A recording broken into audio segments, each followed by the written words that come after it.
Ніжна, повітряна та неймовірно волокниста хала на заквасці Левіто Мадре. Сьогодні я покажу, як спекти ідеальну плетінку з 4 жгутів. Вона буквально тане в роті і пахне домашнім затишком. Наливайте молоко або чай і приступаємо пекти. Для рецепта мені знадобиться активна закваска Левіто Мадре. Закваска у мене виросла втричі. На баночку із закваскою я завжди роблю ось такий запис, коли була погодована закваска і в яких пропорціях. Із практики скажу, що це дуже важлива записочка, щоб завжди розуміти, коли закваску потрібно погодувати. Зараз будемо робити опару. Отже, відбираю 25 грамів закваски, до закваски додаю 12 грамів цукру, сюди ж додаю 75 грамів борошна вищого гатунку і 50 грамів води кімнатної температури. Далі ретельно замішую тісто, щоб усе борошно рівномірно зволожилося. А якщо комусь потрібна закваска Левіто Мадре, пшенична 100% вологості або житня, посилання на рецепти я залишу в описі під відео. Також ви можете замовити вже готову закваску у мене.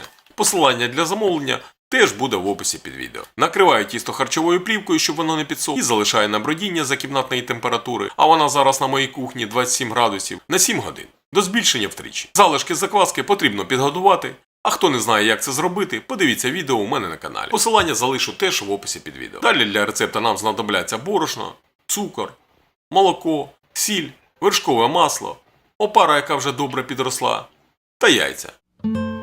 І ось подивіться, як виросла опара. Які чудові пори.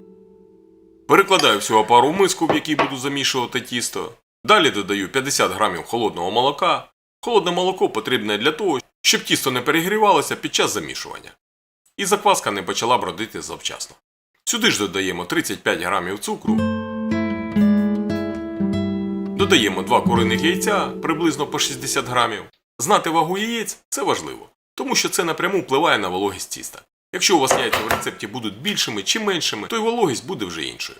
Краще зважте яйця, щоб знати точну вагу. Так буде зрозуміло, яка вологість тіста. Ну і правильно буде розбивати яйця завжди спочатку в окрему мисочку, щоб раптом не потрапило зіпсоване. Додаємо яйця, 5 грамів солі і розмішуємо практично до однорідності. Найлегше це зробити блендером, але можна і виделкою. Далі просію 250 грамів борошна з вмістом білка 13,5%. Ось таке борошно я використовую, може комусь буде цікаво. Це не реклама, ось тут видно кількість білка і завжди просіюйте борошно, щоб додатково збагатити його киснем. Замішуємо тісто, щоб усе борошно зволожилося. Дивіться, я все борошно одразу не додавав, грамів 30 залишив. Далі додаємо 70 грамів м'якого вершкового масла. І ось тепер не полінуйтеся і добре вимісіть тісто десь впродовж 12-15 хвилин. А щоб було легше, якщо замішуєте тісто вручну, можна зробити паузу на 5 хвилин і розбити замішування на 2 етапи. Так буде набагато простіше замісити тісто до гладкості. Додаю решту 30 грамів борошна, по тісту видно, що це сміливо можна ще зробити, і вимішую ще десь 10 хвилин. Чому я одразу не додав усе борошно? Тому що, як я казав раніше, яйця можуть бути різних розмірів, і це напряму впливає на вологість тіста.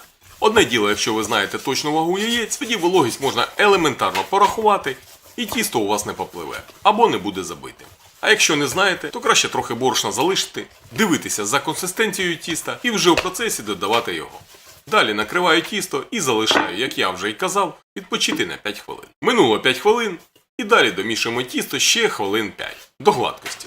Друзі, якщо вам щось не зрозуміло, сміливо задавайте свої питання в коментарях. Я обов'язково постараюсь всім відповісти. І нічого не соромтесь. А якщо комусь потрібна індивідуальна консультація або супровід у випіканні свого першого хліба, переходьте за посиланням, яке буде в описі під відео. Допоможу, підскажу, без зайвої та непотрібної вам води. Вимісив тісто до гладкості, перекладаю у миску, накриваю харчовою плівкою і залишаю на 2 години за кімнатної температури до збільшення тіста десь на 60%. На кухні у мене 27 градусів, але мій градусник завищує на 2 градуси, так що не звертайте на це уваги. А далі відправляємо тісто на холодне бродіння в холодильник на 12 або більше годин, залежно від того, як у вас виходить по часу. А якщо хочете пекти сьогодні і без холодного бродіння, то залиште тісто на кухні до збільшення вдвічі. Так, у мене вже наступний день, минуло 12 годин холодного бродіння, перекладаю тісто з миски на стіл і на вагах зважу його, щоб рівномірно розділити на 4 рівні частини. Далі з кожного шматочка тіста формую шар. Накриваю і даю їм розслабитися 20 хвилин. Далі розкочую кожен шматочок тіста в пласт і скручую в трубочку або жгутик, кому як зручніше.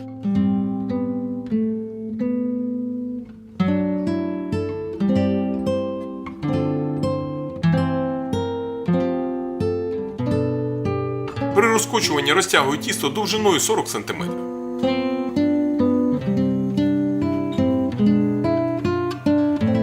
Можна контролювати довжину за допомогою рулетки або лінійки. Накриваю харчовою плівкою, щоб воно не підсихало, і таким же чином розкочую решту тіста.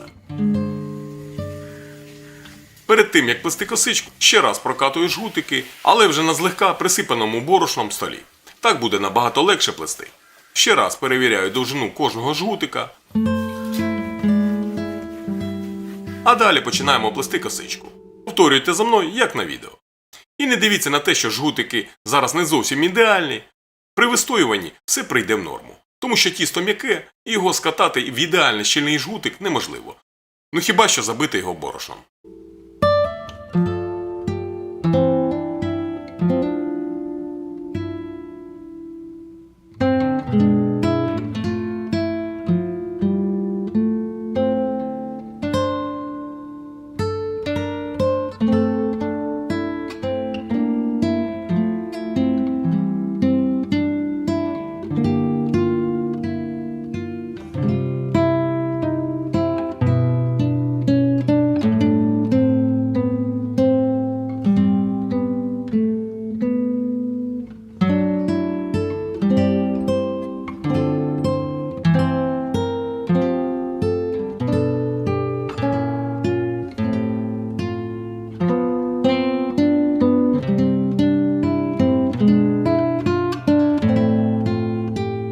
Ось і все. Закріплюю гарненько краї, підгортаю їх під себе. Ось така косичка вийшла.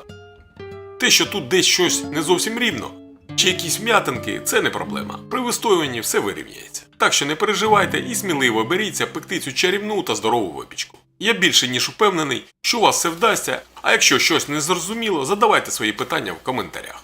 Перекладаю плетінку на пергаментний лист для випікання, накриваю її контейнером, також можете накрити харчовою плівкою, якщо немає такого контейнера, і залишаю за кімнатної температури ще на 1,5-2 години, до збільшення приблизно на 50%.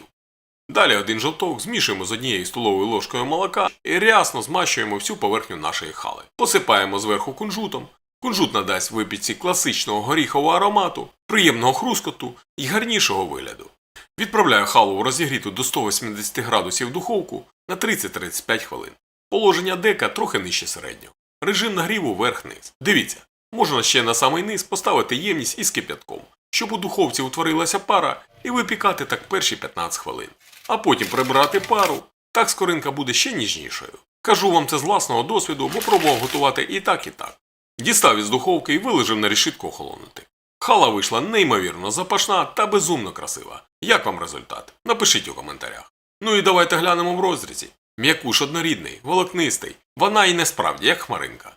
Неймовірно повітряна та легка. Якщо цей рецепт вам був корисним, підписуйтесь на канал, ставте лайки і прокоментуйте.